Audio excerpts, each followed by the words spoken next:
یہودیت کا آغاز کیسے ہوتا ہے؟ کنگ سول پہلے بادشاہ تھے بنی اسرائیل کے، پھر ہمیں نظر آتے ہیں ڈیوڈ جنہوں نے جیروسلم کو بسایا. یہ اب 957 میں ہیکل سلیمانی قائم ہو گیا، یہی ان کی بادشاہ تھی. لیکن اس میں ایک مسئلہ تھا، یہ جو کنگڈم تھی دو حصوں میں تقسیم ہو گئی تھی، ایک کنگڈم آف جوڈا اور ایک کنگڈم آف اسرائیل. ایک پیشگوئی کی گئی کہ انہیں تباہ کر دیا جائے. اور یہ کرے گا کون؟ یہ اسیرینز کریں گے. جب یہ پیشگوئی کی گئی ہے یہ واقعی تباہ ہو گئے.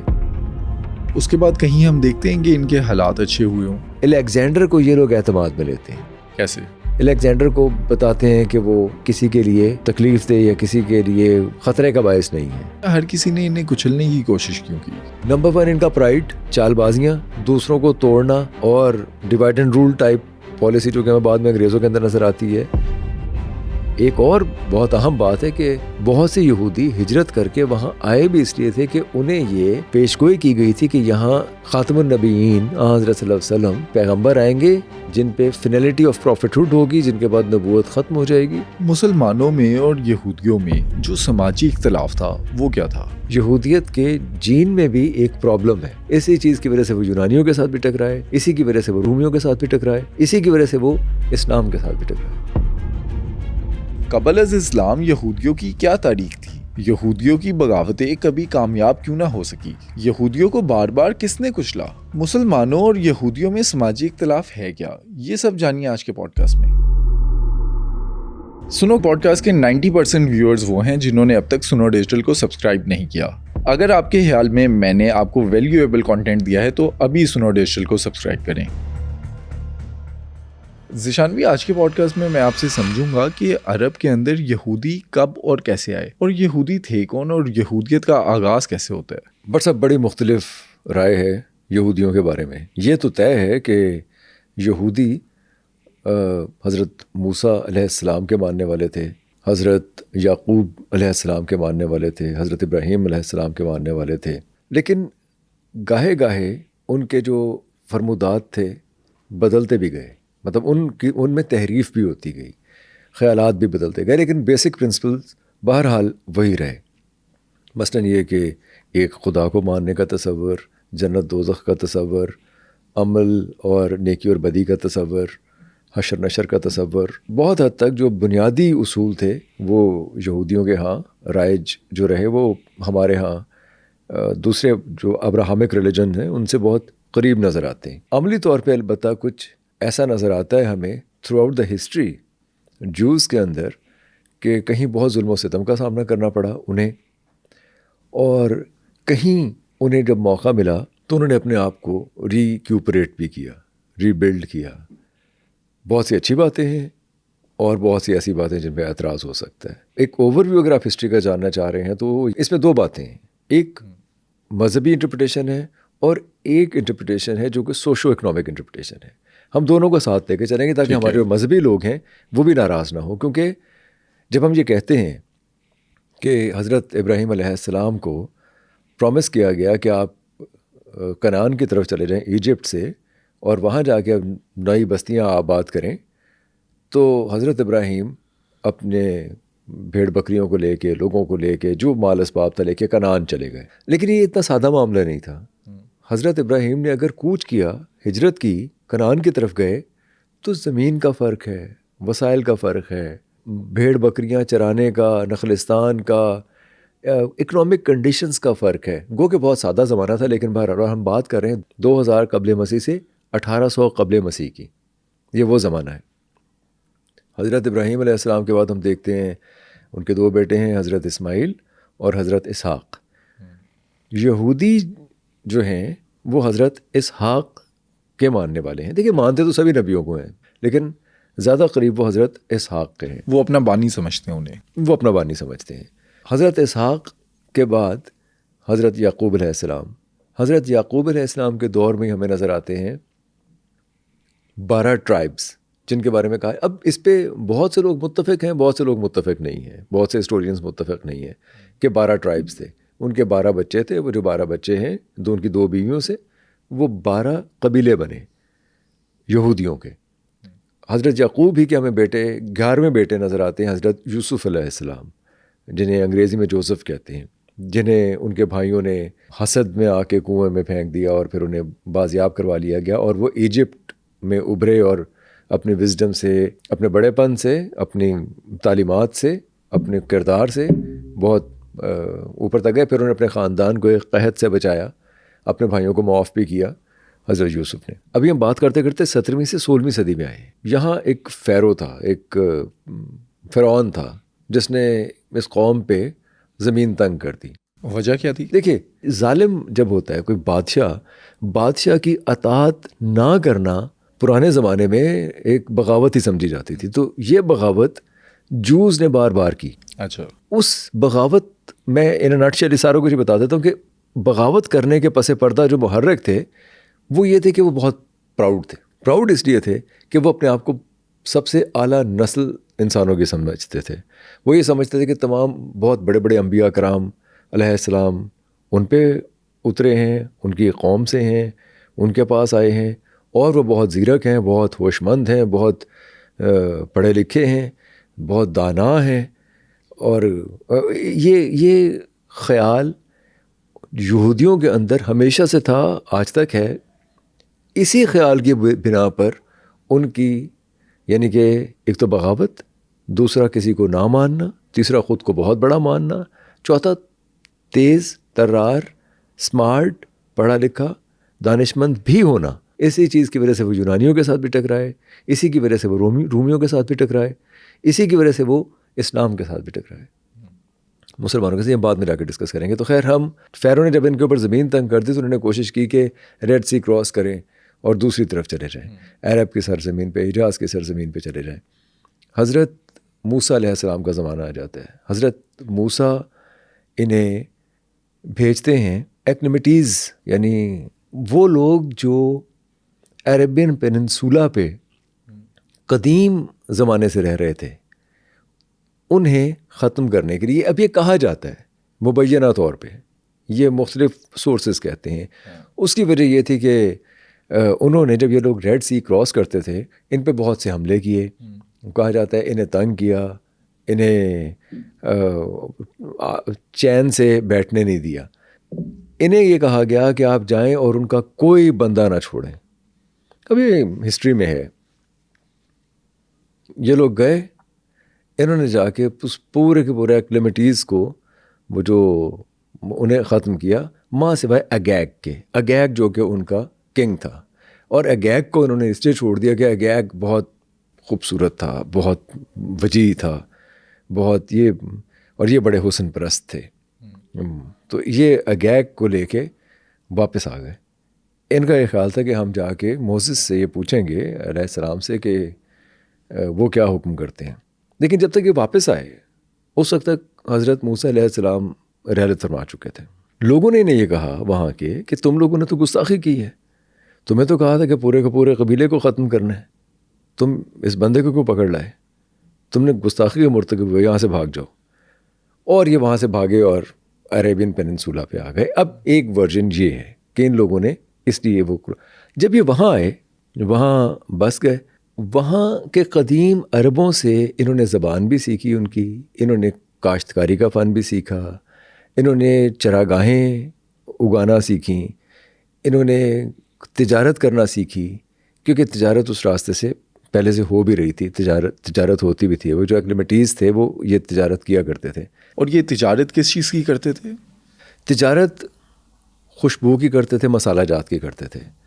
مرہ اور فرینکسنس ایک دو خوشبوئیں تھیں جو کہ ہرب سے نکلتی تھیں. ان دونوں خوشبوؤں کے بارے میں تو مشہور ہے کہ ہر مذہب کے لوگ بعد میں مطلب آگے تک ہر مذہب کے لوگ ان خوشبوؤں کو استعمال کرتے. مثلا نیرو کے بارے میں جو کہ روم کا بادشاہ تھا, وہ کہتے ہیں کہ وہ تو 1 سال اکٹھی جو یہ کرتے تھے خوشبو, وہ 1 دن میں اس خوشبو کو استعمال کر لیا کرتا تھا. وہ جلاتے ہیں, جلانے سے خوشبو آتی ہے, تو وہ میتوں پہ جنازوں پہ اس خوشبو کو جلایا کرتا تھا نیرو.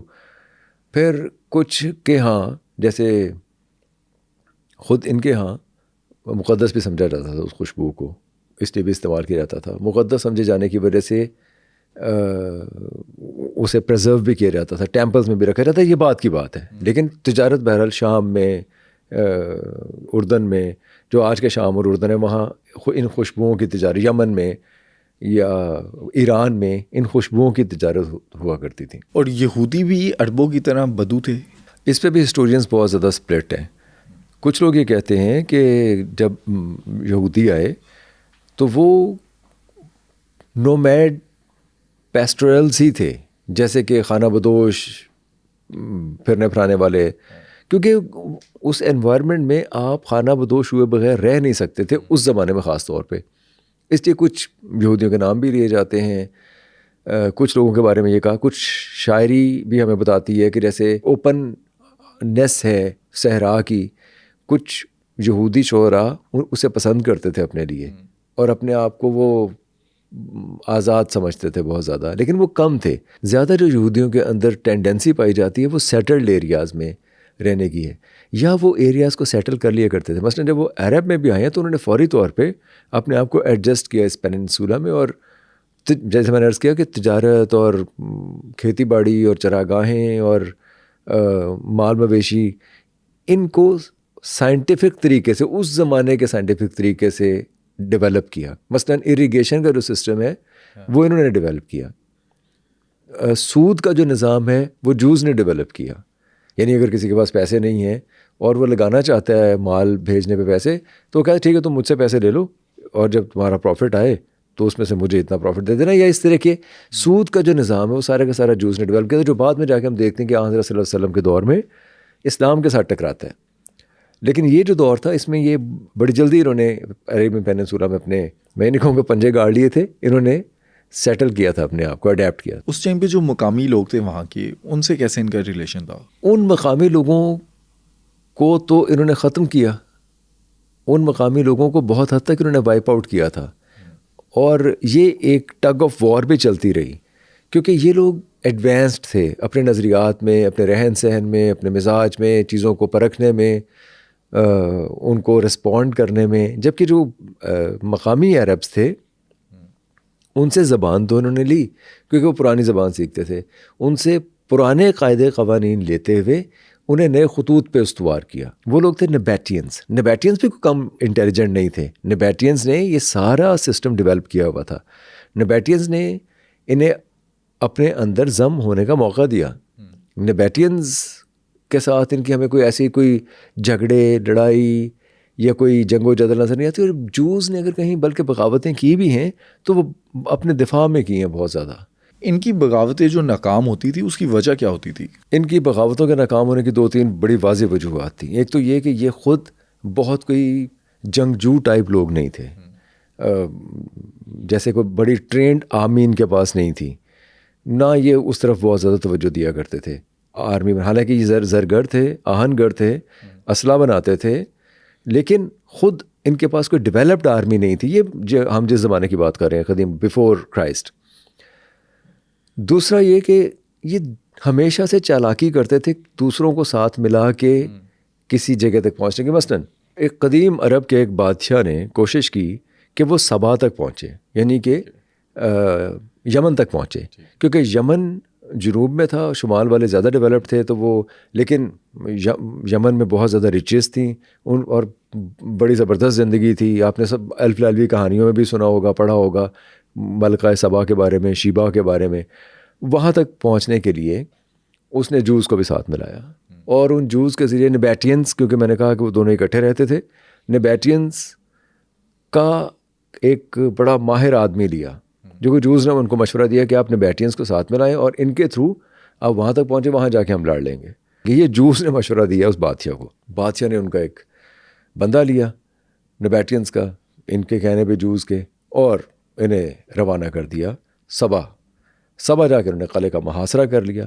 یہ نہیں سوچا ان نبیٹینز نے کہ موسم بگڑے گا, موسم خراب ہو جائے گا, اس کی شدت ہوگی, اگر اتنے وقت میں کمک نہ ملی, کوئی ری انفورسمنٹ نہ ہوئی تو ہم قلعے کے اندر داخل نہ ہو پائے تو کیا کریں گے. مطلب کیلکولیٹ نہیں کیا اس سارے وقت کو, اور کچھ عرصے کے بعد اسے اپنا خیمے اکھیڑنے پڑے اور واپس آنا پڑا. تو یہ بڑی تزلیل ہوئی اس بادشاہ کی بھی جس نے ان پہ ٹرسٹ کیا. اور کیا کیوں؟ کیونکہ یہ دیکھنا ہی چاہ رہے تھے کہ کیا سبا کو فتح کیا جا سکتا ہے, کیا سبا تک ٹریڈ ہو سکتی ہے, کیا ہم وہاں سے مال لا سکتے ہیں, کیا ہم وہاں تک اپنی جو اکنامک ٹیکٹکس ہیں وہاں تک لے جا سکتے ہیں؟ یہ لڑنا نہیں چاہتے تھے، یہ فتح وغیرہ بھی نہیں کرنا چاہتے تھے، یہ کوئی مار کٹائی بھی نہیں کرنا چاہتے تھے، یہ یہی چاہتے تھے کہ ہمیں وہاں تک راستے ملیں۔ یہ ایک بات بڑا صاحب بڑی ضروری ہے، دنیا میں جتنی بھی لڑائیاں ہوئی ہیں گو کے مذہب کے نام پہ ہوئی ہیں، لیکن ہوئی ٹریڈ روٹس کے لیے، ہوئی مارکیٹس کے لیے، ہوئی وسائل پہ قبضہ کرنے کے لیے، ہوئی وسائل کو لوٹنے کے لیے، وہ چاہے ایسٹ انڈیا کمپنی ہے، چاہے وہ جوز کی ہجرتیں ہیں، چاہے وہ ورلڈ وارز ہیں، چاہے کوئی پولیٹیکل اپہیبلز ہیں۔ ہاں کوئی خواہش پس دامان وفا مجھ سے پوشیدہ میرے پیش نظر ہوتی ہے، یہ مسئلہ۔ اچھا اگر بات کریں یہ اتحادی کیسے تھے؟ اگر یہ کسی کا ساتھ دیتے تھے تو نبھاتے تھے اسے؟ انہوں نے کبھی بھی کسی کے ساتھ نہیں نبھایا۔ یہ ضرور تھا کہ ان کے اپنے اندر کانفلکٹ ہو جایا کرتا تھا، مطلب کچھ ایسے لوگ تھے جو فار ایگزامپل جب یہ اب ہم ایک دم سے سوئچ کر جاتے ہیں گریک اور ان پہ، یعنی کہ جب سائرس کا دور آیا، سائرس نے انہیں یروشلم میں آنے کا موقع دیا، یہ لوگ یروشلم جانا شروع ہوئے اور آہستہ آہستہ پھر نفوذ کر گئے، انہوں نے اپنے ٹیمپل بنائے دوبارہ سے، اور اب گریک دور، یونانی لوگ اور جوز یہ اب آپس میں ملنا جلنا شروع ہو گئے۔ اب یونانیوں آہستہ آہستہ انہیں یونانیوں سے پرخاش رکھنا شروع کر دی انہوں نے۔ کس وجہ سے؟ ایک تو وجہ یہ تھی کہ یونانی پیگنز تھے، یہ پیگنز نہیں تھے، یہ مونوتھیسٹ تھے۔ دوسری وجہ یہ ہے کہ یونانی نیکڈنیس کو پسند کرتے تھے، اچھا یہ نہیں کرتے تھے۔ تیسری وجہ یہ ہے کہ وہ ڈیموکریٹ تھے، یہ لوگ ایسے ڈیموکریٹ نہیں تھے۔ وہ آرٹ میں، کلچر میں، اپنے کرافٹ میں، اپنے مجسموں میں، ہر جگہ وہ اپنا ایک خاص نظریہ تھا جس جو کہ حسن پرستی پہ استوار تھا، اور وہ حسن پرستی برہنگی، ہم اسے برہنگی اس طرح نہیں کہہ رہے، مطلب وہ naked man is a work of God, ان کا فار ایگزامپل یہ خیال تھا۔ اور آپ ان کے جو مجسمے دیکھتے ہیں ان کے اندر ان کے وہ اعضاء جو اب وہ دکھاتے ہیں سارے اعضاء، گریک جوز اسے پسند نہیں کرتے تھے، اس وجہ سے پھر لیکن ایک گروپ وہ تھا جو یہ کہتا تھا کہ جو جوز کی کتاب ہے ٹورا، اس کا جو گریک ترجمہ ہوا ہے جسے کہتے ہیں سپچنک، وہ زیادہ اوتھینٹک ہے۔ اب یہاں پہ دو گروپ بن گئے ان کے جوز کے، ایک فارسی اور ساجز۔ فارسی اور ساجز کے آپس میں یہی لڑائی تھی، ایک یہ کہ گریک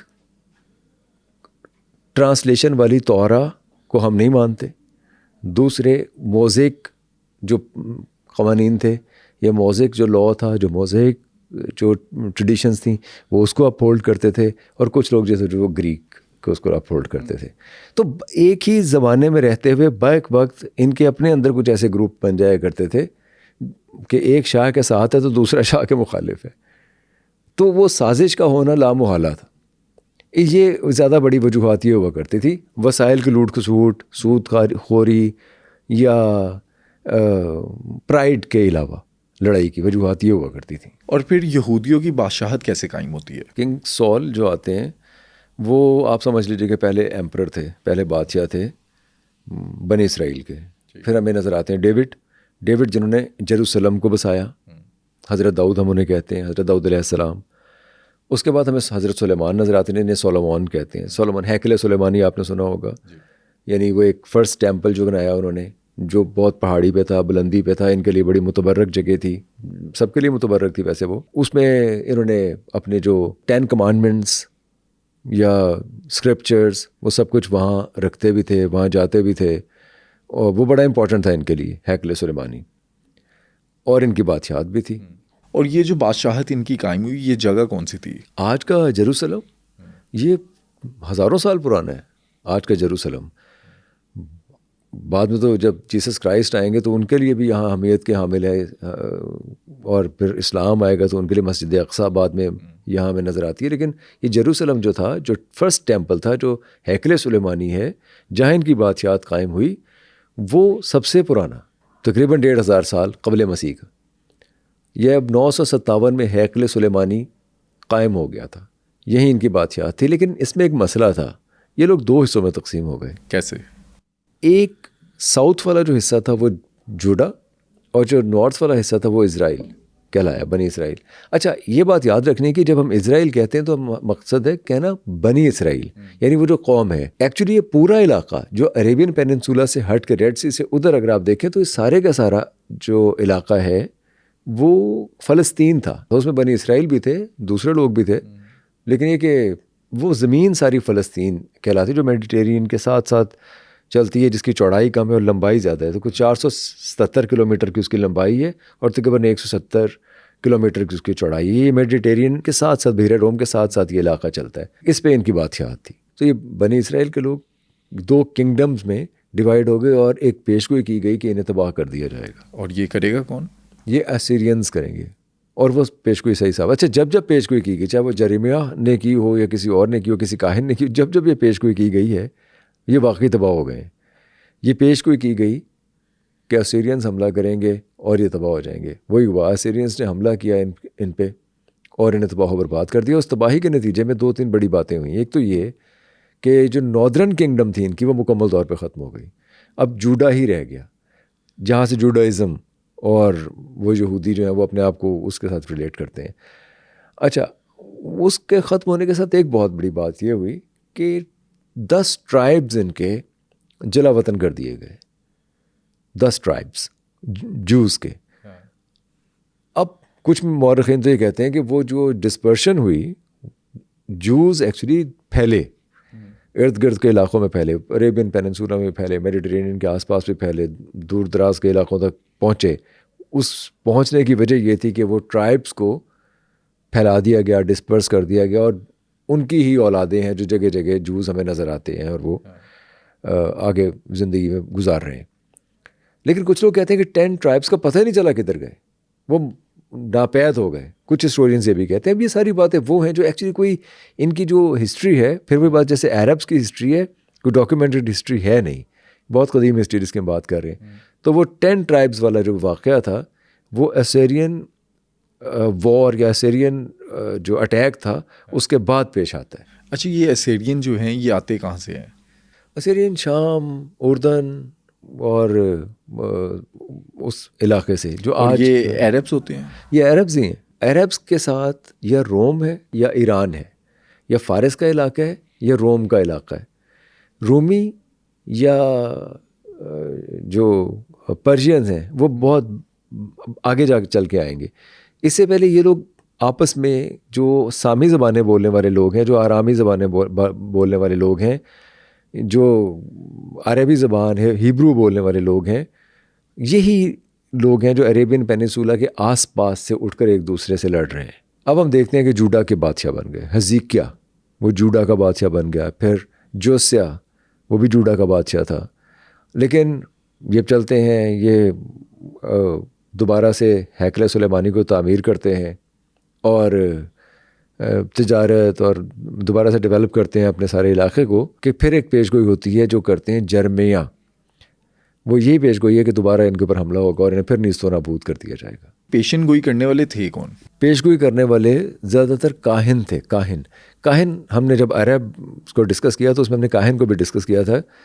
کاہن وہ ہوتے ہیں جو آنے والے وقت کی پیشگوئی کرتے ہیں. اس میں بڑی دلچسپ بات یہ ہے کہ جب قرآن پاک کا نزول ہوا اور حضرت صلی اللہ علیہ وسلم نے الف لام میم بولا, یہ کہا گیا, تو فوری طور پہ یہ جو جوز تھے یہ انہوں نے اس کو نمبر کرنا شروع کر دیا کہ یہ ان کے کچھ نمبرز ہیں. ان نمبروں کو کیلکولیٹ کر کے بتانا شروع کر دیا کہ یہ ریلیجن آ گیا, یہ مسلمہ ریلیجن ہے اور یہ کب تک چلے گا. انہوں نے ویسے جھوٹ یا سچ جو بھی کہا, انہوں نے 71 برس کی تاریخ دی تھی. یعنی میں کہنا یہ چاہ رہا ہوں کہ جوز کے اندر یہ جو کیلکولیٹ کرنا ہے, پیش گوئی کرنا ہے, آنے والے وقت کو پریڈکٹ کرنا ہے, کچھ اپنے قیافے کی بنیاد پہ, کسی قیاس کی بنیاد پہ, یہ ان کے ہاں بہت معمول کی بات تھی. اور ان کی یہ جو پیشن گوئیاں تھیں وہ کیا سچ بھی ہوتی تھی؟ ان پہ جب جب عذاب آیا تو وہ سچی ثابت ہوئی ہیں. اچھے وقت کی پیش گوئی تو میں نے بہت کم دیکھی ہے, وہ تو انہوں نے بڑی محنت ہی کرنی پڑی ہے. لیکن جب جب عذاب آئے ہیں, جب جب ان کے اوپر جنگیں مسلط ہوئی ہیں, جب جب انہیں ہجرتیں کرنی پڑی ہیں, جب نکالا گیا انہیں کسی زمین سے, اس سے پہلے جو پیش گوئی ہوتی تھی اور وہ پیش گوئی درست ہی ثابت ہوئی ہے ہمیشہ سے. جیسے یہ جرمیہ کی پیش گوئی درست ثابت ہوئی. نیبوکدنیزر نے ان کی اینٹ سے اینٹ بجا دی, بہت زمین تنگ کی ان پہ, ہیکل سلیمانی کو تباہ کر دیا 60,000 لوگوں کو قتل کر دی. 60,000 یہ تھوڑا مبالغہ ہے ہسٹورینز کے ہاں, کیونکہ اتنے بڑی تعداد میرا خیال ہے اس زمانے میں لوگوں کی نہیں تھی کہ جنہیں قتل وتل کیا جاتا ہے کسی جنگ میں. لیکن بہرحال وہ کہتے ہیں کہ 60,000 لوگوں کو قتل کر دیا اور انہیں ہجرت کرنے پہ مجبور کر دیا. اور یہ ہجرت کدھر کی؟ ہجرت انہوں نے پھر وہی عرب کے علاقوں میں, یعنی فلسطین کا علاقہ ہے. جب ان کے اوپر کوئی عطاب نازل ہوتا ہے تو بھاگتے ہیں تو عرب میں چلے جاتے ہیں, ریڈ سی کراس کرتے ہیں, میڈیٹرینین کو کراس کرتے ہیں, عرب میں چلے جاتے ہیں, اردن چلے جاتے ہیں, شام چلے جاتے ہیں, جہاں انہیں چراگاہیں ملتی ہیں, جہاں انہیں تھوڑا سا کہیں نہ کہیں کوئی زندگی کے کوئی آثار ملتے ہیں, یہ وہاں چلے جاتے ہیں. ہر بار یہی ہوتا ہے. نیبوکدنیزر نے ہیکل سلیمانی کو تباہ کر دیا, جو کہ ان کے لیے بہت بڑا واقعہ تھا, ان کے لیے بہت بڑی ٹریجڈی تھی ہیکل سلیمانی کا تباہ ہونا. اس کے بعد کہیں ہم دیکھتے ہیں کہ ان کے حالات اچھے ہوئے ہوں. اس کے بعد ہوئے. اس کے بعد سائرس دا گریٹ نے حملہ کر دیا نیبوکدنیزر کے علاقے پہ. یعنی نیبوکدنیزر تو اس وقت نہیں تھا, لیکن بیبیلون پہ حملہ کر دیا اور اس نے بابل کی اینٹ سے اینٹ پہ جائی. اس نے بابل کو تباہ و برباد کر دیا سائرس نے, اور ان کو پروٹیکٹ کیا. یہ سائرس وہی ہے جنہوں نے یونان پہ بھی حملہ کیا تھا. ابھی آگے جا کے ہمیں نظر آئے گا کہ پھر الیگزینڈر اس کا بدلہ لینے کے لیے یہاں آئیں گے. سائرس نے ان کو بہت ریلیکس کیا. ایک تو انہیں دوبارہ سے جوڈا میں آنے کی اجازت دے دی, فلسطین کی زمین پہ آنے کی اجازت دے دی, دوبارہ ہیکل سلیمانی تعمیر کرنے کی اجازت دی, اپنی جو مذہبی عقائد ہیں ان کو آہستہ آہستہ اجازت دی کہ وہ اپنا سکیں. تو اس وقت یہ بہت زیادہ سائرس کے دور میں ریلیکس ہوئے. پھر آگے جا کے یہ چلتا رہتا ہے سلسلہ, اور ہمیں نظر آتے ہیں کہ الیگزینڈر آتا ہے. الیگزینڈر کیونکہ فلسطین پہ حملہ کرتا ہے, تو پھر یہ الیگزینڈر کو یہ لوگ اعتماد میں لیتے ہیں.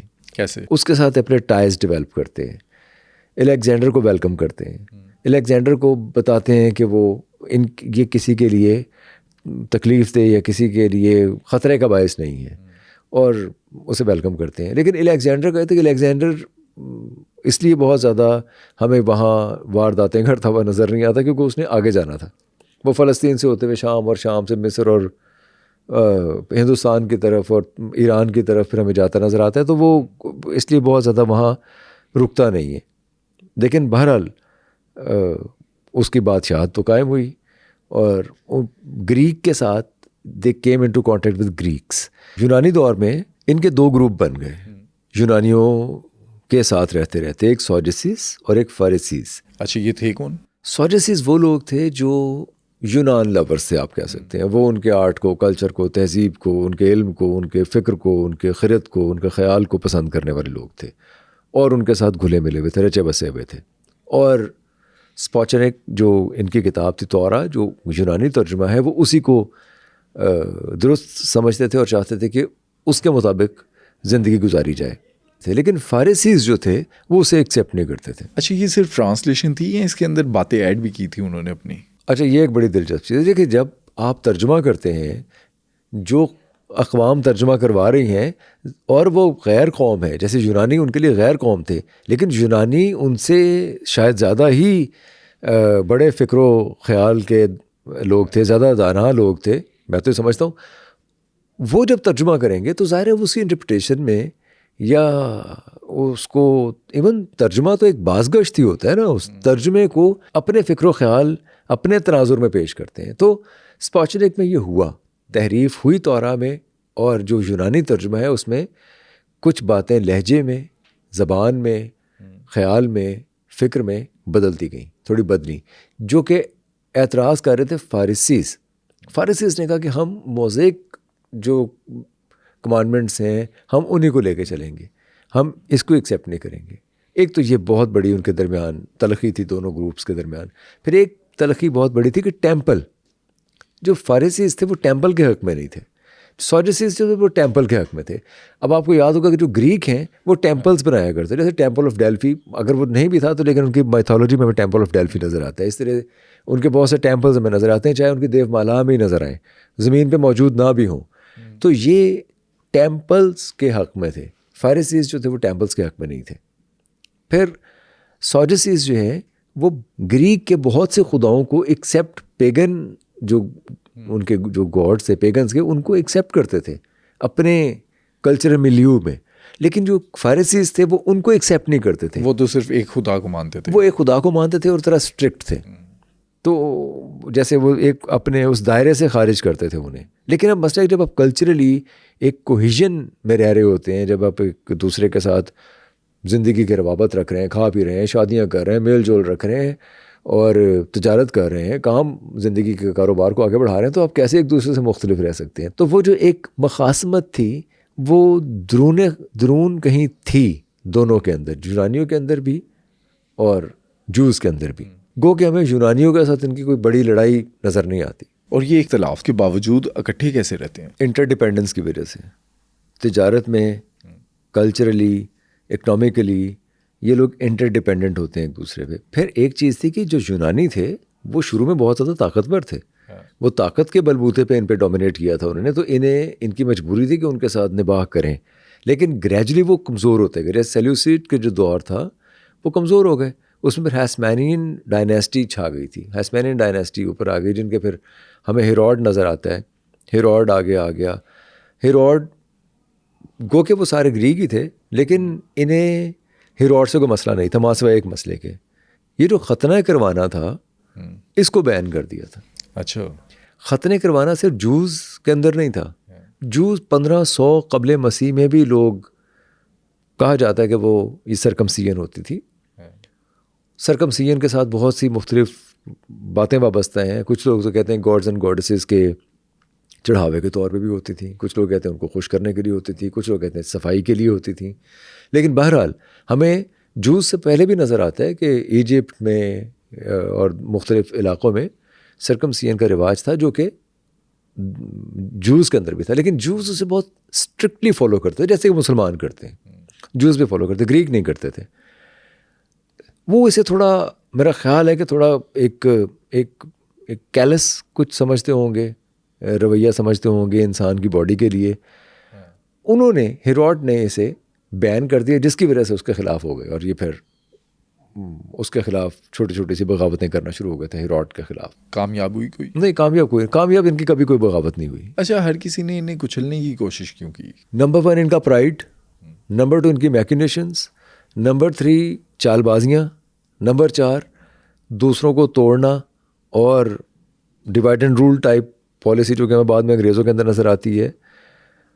اور سچی بات یہ ہے کہ ان کا دوسروں کو آؤٹ سمارٹ کر دینا, آؤٹ وٹ کر دینا, یہ کچھ باتیں بہرحال ان کے اندر تھیں انسانی کمزوریوں کے ساتھ ساتھ. تو اس وجہ سے بادشاہ بھی تنگ آ جایا کرتے تھے. اور دیکھیں, جس زمین پہ جا کے بیٹھے, جب انہوں نے تجارت کی تو انہوں نے اپنے اصول متعارف کروائے, اور وہ اصول پیئنگ زیادہ تھے. جیسے کہ میں نے ایکلیمٹیز کی مثال دی کہ وہاں وہ جو لوگ تھے وہ شاید سود نہ اپناتے, یا جوز جہاں جہاں گئے وہاں سود کا کوئی نظام نہیں تھا, لیکن جوز نے تجارت میں سود کو انٹروڈیوس کروا دیا. اچھا, یہ بزنس مین کیسے تھے؟ بہت زبردست بزنس مین تھے. پھر انہوں نے جو کلٹیویشن کے اصول متعارف کروائے وہ بہت اچھے اصول تھے.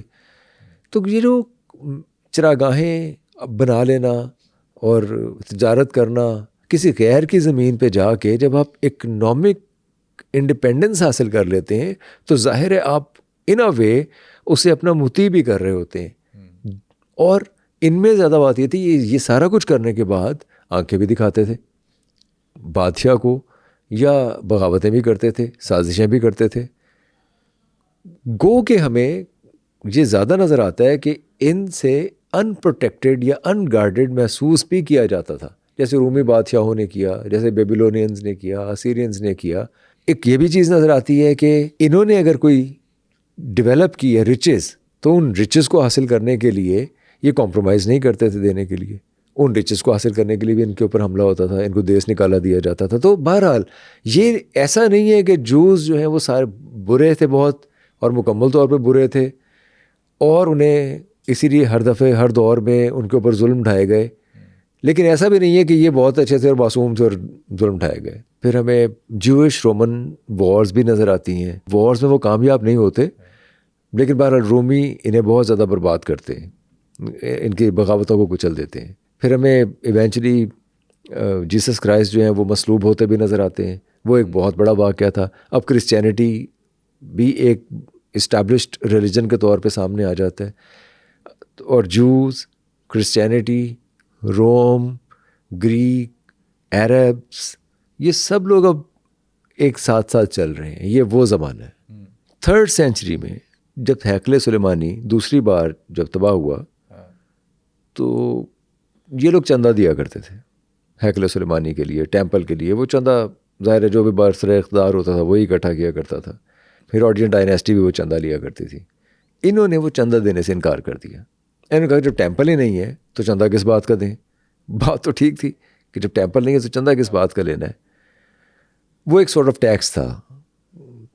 وہ اس میں جب انہوں نے رومنس کے خلاف بغاوتیں کی، لڑائیاں ہوئیں، تو انہیں بہت مار پڑی ایک بار. پھر کافی زیادہ ان کے اوپر ستم ڈھائے گئے. اور یہاں ہمیں 3ری صدی عیسوی میں ایک وائڈ اسپریڈ ان کی ڈسپرشن نظر آتی ہے جوز کی. وہ پھر عرب میں بھی ہمیں مدینہ میں بھی نظر آتے ہیں، مکہ میں بھی نظر آتے ہیں، اور شام اور اردن اور ان تمام علاقوں کے اندر بہت زیادہ پھیلتے ہیں یہ لوگ. اور ان کا کنٹرول ہوتے ہیں ان علاقوں پر. ان کا کنٹرول سوائے کنگڈم آف جوڈا کے کہیں بھی اسٹیبلشڈ کنٹرول نہیں ہے.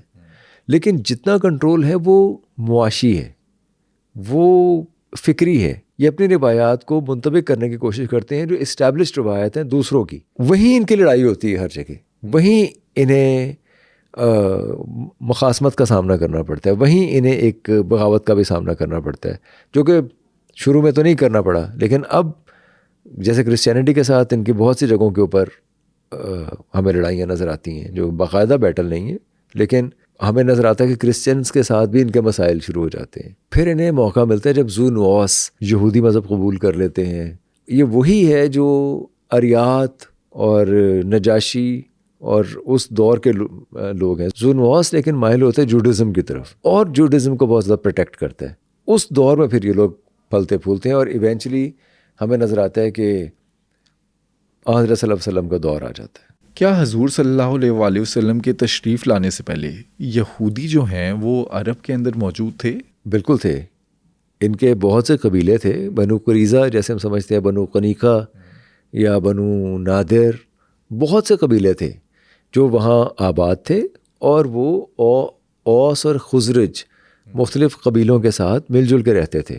اس زمین مدینہ میں بھی تھے یہ لوگ، مکہ میں بھی تھے. ایک اور بہت اہم بات ہے کہ جو کہ خود یہودی یہ بات کہتے ہیں کہ بہت سے یہودی ہجرت کر کے وہاں آئے بھی اس لیے تھے کہ انہیں یہ پیش گوئی کی گئی تھی کہ یہاں خاتم النبیین حضرت صلی اللہ علیہ وسلم، یعنی ایک پیغمبر آئیں گے جن پہ فنیلٹی آف پروفٹہڈ ہوگی، جن کے بعد نبوت ختم ہو جائے گی، ان کے اوپر آخری نبی ہوں گے. تو یہودی، بہت سے یہودی اس بات کو مانتے ہیں، اور بہت سے مورخین یہ بات لکھتے ہیں کہ بہت سے یہودی حضرت صلی اللہ علیہ وسلم کی وجہ سے اس جگہ پہ آئے تھے. اور یہودیوں نے ان کی نبوت کو قبول کیا، شروع میں کیا قبول. اور شروع میں ایک ان کے درمیان ایک کامنلٹی بھی تھی، یعنی اسلام اور جوڈازم کے درمیان. مثلاً یہ کہ ایک بات تو ہے کہ مونوتھیسٹ تھے دونوں ریلیجن. پھر یہ کہ تمام انبیاء کو مانتے تھے، جو پرانے آنے والے انبیاء تھے. حضرت ابراہیم کو بھی مانتے تھے، مسلمان بھی مانتے تھے، حضرت اسحاق کو بھی مانتے تھے، حضرت یعقوب علیہ السلام کو بھی مانتے تھے. مطلب تمام انبیاء کو مانتے تھے، یہ لوگ بھی مانتے تھے. پھر یہ لوگ جو ان کے ورکنگ ڈیز تھے، دیکھیے جوڈازم کے اندر ایک تصور یہ ہے جو کہ تھوڑا اسلام سے ہٹ کے، کہ اللہ تعالیٰ نے یہ کائنات 6 دن میں بنائی اور 7ویں دن آرام کیا. اسلام کے اندر یہ تصور نہیں ہے کہ کسی بھی دن آرام کیا. تو وہ جو ایک سبات، SABBATH، وہ جو سبات، وہ ایک جو دن یہ لوگ منایا کرتے تھے ہفتے میں ایک دن آرام کا، وہ دن یہ اس لیے منایا کرتے تھے کہ وہ خدا نے آرام کیا تھا کائنات کو تخلیق کرنے کے بعد. اسلام کے اندر کوئی ایسا تصور نہیں تھا. لیکن یہ کوئی پوائنٹ آف کانفلکٹ نہیں تھا ان کے درمیان کہیں بھی. جو ان کے ورکنگ ڈیز تھے وہ مسلمانوں کے ورکنگ ڈیز ہوا کرتے تھے. اور حضرت صلی اللہ علیہ وسلم نے جب ان کے ساتھ معاہدے بھی کیے دشمنوں کے خلاف، یعنی مکہ سے جب ہجرت کی انہوں نے، پہلے تو 72 لوگوں کو بھیجا ایک معاہدے کے تحت جو مدینہ میں آئے. مدینہ میں جوز اور اوس اور خزرج، یہ جو قبیلے تھے، یہ ایک دوسرے کے ساتھ اگریمنٹ کر کے رہ رہے ہوتے تھے. تو حضرت صلی اللہ علیہ وسلم جب آئے، ان قبائل نے انہیں کسی حد تک ویلکم ہی کیا. لیکن گاہے گاہے نے یہ محسوس ہونا شروع ہوا کہ حضرت صلی اللہ علیہ وسلم کی جو تعلیمات ہیں وہ these teachings are in direct conflict with those of Jews. جس میں پھر میں بات کروں گا سود ایک ایسا مرکنٹائل اکانومی ہے. مرکنٹائل اکانومی کے اندر حضرت صلی اللہ علیہ وسلم تو یہ درس دے رہے ہیں کہ آپ اپنے مال کا نقص بتا دیں اور پسینہ خشک ہونے سے پہلے آپ قیمت ادا کر دیں جو بھی کسی کی ہے, اور یہ کہ آپ کم نہ تولیں, آپ بہت زیادہ منافع خوری نہ کریں, اور سود کو خاص طور پہ, یعنی کہ آپ بغیر ہاتھ پاؤں ہلائے اگر اپنا کچھ انویسٹ کر دیتے ہیں اور کہتے ہیں کہ آپ کو منافع مل جائے, تو یہ بھی اچھی بات نہیں تھی. اچھا, یہ یہودی جو ہیں ایماندار تھے لیکن اصولی طور پہ جو معاشیات کے اصول وہ وضع کرتے تھے وہ اسلامی قوانین سے ٹکراتے تھے. اگر آپ کہیں کہ ایماندار تھے تو سود خوری میں یا چالاکی کرنے میں, بزنس کے اندر جو چالاکی ہوتی ہے, مال بیچنے میں, مال لے جانے میں, مال خریدنے میں, مال پرکھنے میں, وہ تو ہزاروں سال سے یہ کام کرتے آ رہے تھے. لیکن مسئلہ یہ ہے کہ وہ اسے کہیں بھی انسانی بہبود کے لیے کام نہیں کرتے تھے, وہ اپنے فائدے کے لیے کرتے تھے, اپنے فائدے کے لیے کرتے تھے. اچھا, یہ اپنی زبان کے کیسے تھے؟ جیسے ہم عرب دیکھتے ہیں وہ تو زبان کے پکے ہوتے تھے, اپنے وعدے کی پاسداری کرتے تھے. ویسے تو ہر طرح کے لوگ تھے یہودیوں کے اندر بھی جو وعدے کی پاسداری نہیں کرتے تھے, اور وہ بھی جو کرتے تھے, جو قدیم عرب سے مثال ہے. امر القیس کی ہم نے بات کی تھی, بہت بڑے شاعر تھے جن کی اپنے باپ کا بدلہ لینے کے لیے لڑائی ہو گئی, جنگ ہو گئی, انہیں پسپا ہونا پڑا. اس پسپائی کے نتیجے میں انہیں جانا پڑا قسطنطنیہ مدد مانگنے کے لیے بادشاہ کی. لیکن جانے سے پہلے وہ اپنے بہت سارے ہتھیار رکھوا گئے السمول کے پاس, جو کہ ایک جو پوئٹ تھے. ان کا ایک قلعہ تھا, قلعے میں رہا کرتے تھے. اس قلعے میں انہوں نے سمجھا کہ یہ محفوظ رہیں گے. ان کے دشمن وہاں پہنچ گئے اور انہوں نے کہا کہ ہمیں رسائی دو امر القیس تک. انہوں نے کہا کہ قیس تو یہاں نہیں ہے. ان کا لیکن اس کا جو سامان تمہارے پاس پڑا ہے وہ دو. ان کا نہیں, وہ میں ہاتھ نہیں لگانے دوں گا. وہ یہ چاہ رہے تھے کہ امر القیس کے سامان کو ضبط کر لیں, اور جو آئے تو ظاہر خالی ہاتھ اسے ہم پکڑ لیں گے. سیمول کو انہوں نے بہت منایا, بہت کوشش کی, اور جب وہ نہیں مانا تو اس کے بیٹے کو پکڑ لیا جو کہ کہیں باہر سے آ رہا تھا قلعے کے اندر. پکڑ کے انہوں نے کہا ہم اسے قتل کر دیں گے اگر تم نے اس کا سامان نہ دیا. واپس کیا سامان؟ پھر نہیں, انہوں نے سامان واپس نہیں کیا. اور جو امر القیس کے دشمن تھے انہوں نے سیمول کے بیٹے کو اس کے سامنے قتل کر دیا. اچھا, اب یہ بھی وعدہ ہے, اور یہ بھی وعدے ہیں ان کے. جو حضرت صلی اللہ علیہ وسلم کے دور میں ہم دیکھتے ہیں کہ کہیں بھی جو وعدے کیے جاتے ہیں, جو اگریمنٹ کیے جاتے ہیں, وہ دشمن کو دیکھتے ہوئے اس کے ساتھ ساز باز کر کے. ہم یہ دیکھتے ہیں کہ یہودی موقع پرست تھے. ہم نہیں کہہ رہے, میں بار بار یہ اصرار سے کہوں گا کیونکہ اچھا نہیں لگتا کہ ہم شاید پاکستان میں ایک اسلامی ملک میں بیٹھے ہوئے بات کر رہے ہیں تو ہم کہہ رہے ہیں کہ جوز جو ہے وہ موقع پرست ہے. ہم نہیں کہہ رہے. یہ جو انگریز ہسٹورینز ہیں یہ وہ کہہ رہے ہیں. جوز ہسٹورین کی میں بات نہیں کرتا, لیکن جو انگریز ہسٹورین ہیں وہ یہ کہہ رہے ہیں کہ یہ موقع پرست تھے. حضرت صلی اللہ علیہ وسلم کے دور میں انہوں نے بہت ڈچ کیا, بہت اپنے وعدے سے بیک آؤٹ کیا, دشمن سے ساز باز کی. انہوں نے راہ ہموار کی حملہ آوروں کے لیے مدینہ پہ اٹیک کرنے کی.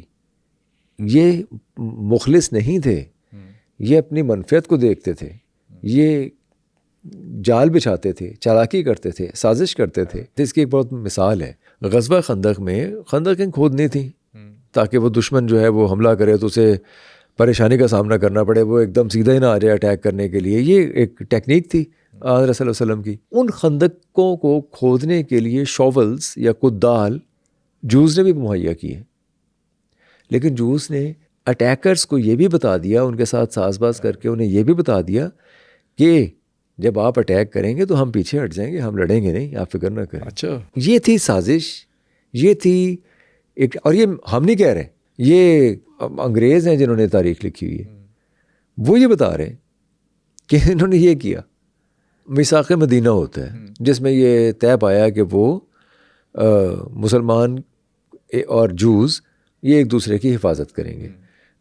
جو ان کا دشمن ہوگا وہ مشترکہ دشمن سمجھا جائے گا. کوئی اگر ایک پہ اٹیک ہوتا ہے تو دوسرا ہیلپ کرے گا. یہ بالکل سادہ سی اصول تھے زندگی گزارنے کے لیے. لیکن ہم دیکھتے ہیں کہ وہ میثاق کرنے کے بعد, اس اگریمنٹ کے بعد, یہ جوز, عرب کے جو جوز ہیں وہیں ساتھ رہتے ہوئے حضرت صلی اللہ علیہ وسلم کے اور انہیں لوگوں کے ساتھ رہتے ہوئے یہ جا کے دشمنوں کے ساتھ مل جاتے ہیں، یہ انہیں برانگیختہ بھی کرتے ہیں، یہ انہیں لالچ بھی دیتے ہیں، یہ انہیں اپنی سائڈز کے بارے میں بھی بتا دیتے ہیں کہ وہ کس طرف بیٹھیں گے. پھر ایک ایسا واقعہ ہوا کہ ایک خاتون تھی بازار میں جو بیٹھی ہوئی تھی، اور ایک جو نے اس کے فراک کو، وہ جو گھاگرا سے پہنتی تھیں عرب خواتین، اس میں ایک کیل ٹھونک دیا. وہ مسلمان خاتون تھی، کوئی کیل ٹھونک دیا کہ جب وہ اٹھے گی تو ظاہر ہے وہ سب پھٹ جائے گا. یہ ہوا، بس بازار میں اس نے کیل ٹھونک دیا، اور وہ جب اٹھی اور وہ ظاہر ہے وہ کپڑے پھٹ گئے. اب یہ واقعہ جو مسلمان دیکھ رہا تھا وہاں، اس نے یہ برداشت نہیں کیا، اس نے اس جو کو قتل کر دیا. اس کو قتل کرنے کے نتیجے میں جوز نے اس مسلمان کو قتل کر دیا. یہاں سے جوز اور مسلمانوں کے درمیان ایک جنگ چھڑ گئی. یعنی کوئی ایک وجہ نہیں ہے، یہ ایسے بہت سے واقعات ہی ہوئے. پھر مذہبی اختلافات میں قبلے کا بدلنا بھی ایک اختلاف تھا. میرا خیال ہے کہ جوز یہ چاہ رہے ہوں گے کہ مالی منفعت یا معاشی منفعت اسی میں ہے کہ قبلہ اول کو قبلہ ہی رہنے دیا جائے تاکہ سب لوگ وہیں جائیں، وہیں وزٹ کریں. جبکہ اللہ کا حکم تھا، جیسے ہم سورہ بقرہ میں بھی دیکھتے ہیں کہ یہ حکم تھا کہ مسجد الحرام کی طرف، جو کہ اللہ نے کہا کہ آپ ادھر قبلہ خانہ کعبہ کو قبلہ مانیں اور ادھر جائیں، ادھر اپنا منہ کریں، ادھر چہرہ کریں. یہ سورہ بقرہ میں کہا گیا. تو ظاہر ہے مسلمانوں پہ تو فرض تھا وہ اس بات کو مانتے، تو انہوں نے مسلمانوں سے کہا کہ آپ خانہ کعبہ میں حاضر ہوں. اس بات پہ بھی ایک اختلاف جنم لیا. بعد میں پھر ہم دیکھتے ہیں کہ بنو امیہ کے دور میں، بنو عباس کے دور میں آہستہ آہستہ یہ لوگ جو عریبین پیننسولا ہے وہاں سے نکلے، اور نکل کے دوبارہ میڈیٹرینین کے ساتھ ساتھ جو علاقہ جو فلسطین کہلاتا ہے وہاں واپس چلے گئے. مسلمانوں میں اور یہودیوں میں جو سماجی اختلاف تھا وہ کیا تھا؟ تو یہ بڑا اچھا سوال ہے کہ سماجی اختلاف اب تک تو ہم یہی سمجھتے آ رہے ہیں کہ وہ چالاکیاں یا وعدے کی خلاف ورزی یا جال بچھانا، سازش کرنا تھا. لیکن اس کے جین میں، یہودیت کے جین میں بھی ایک پرابلم ہے. اچھا، وہ جو اختلاف کا باعث پر، اور وہ یہ ہے کہ یہ نسلی مذہب ہے. یعنی کوئی جوڈائزم کو قبول نہیں کر سکتا، وہ اس فولڈ میں داخل نہیں ہو سکتا. اگر کوئی مانتا بھی ہو اسے فالو کر سکتا ہے اپنے تئیں، اپنے جیسے ہندوازم، آپ ہندو بن نہیں سکتے. آپ گیتا کو یا مہابھارت کو یا اپنشدوں کو فالو کر سکتے ہیں، پڑھ سکتے ہیں، ان کے عقائد جو ہیں وہ مان سکتے ہیں، لیکن آپ ہندو نہیں بن سکتے. اسی طرح سے آپ زرتشت نہیں بن سکتے، اس طرح سے آپ شامل نہیں بن سکتے. تو اسی طرح سے آپ جو نہیں بن سکتے، آپ یہودیت کو قبول نہیں کر سکتے، فالو کر سکتے. لیکن اسلام ماڈرن تھا، اور اسلام زیادہ آل ایمبریسنگ تھا، وہ زیادہ اکوموڈیٹنگ تھا، وہ فطرت کے زیادہ قریب تھا انسان کے. اس نے ہر ایک کو اپنے فولڈ میں شامل کیا. ہندوستان میں تو اسلام کے پنپنے کی بہت بڑی وجہ یہ تھی کہ وہ جو ایک برہمن کا جیسے سختی تھی یا ایک دوری تھی ایک عام لوگوں سے، اسلام نے اس کو کریک کیا. اسلام کوئی بھی قبول کر سکتا ہے. وہ کچھ نظریات ہیں جو اپنی زندگی پہ محمول کرنے آپ نے، اور آپ مسلمان ہیں. یہ یہودیت میں نہیں تھا. آج سنو پوڈ کاسٹ میں ہم نے ذیشان حسین سے قبل از اسلام یہودیوں کی تاریخ کو سمجھا. لیکن اگلا پوڈ کاسٹ آپ کس ٹاپک پر دیکھنا چاہتے ہیں ہمیں کامنٹ کر کے بتائیں.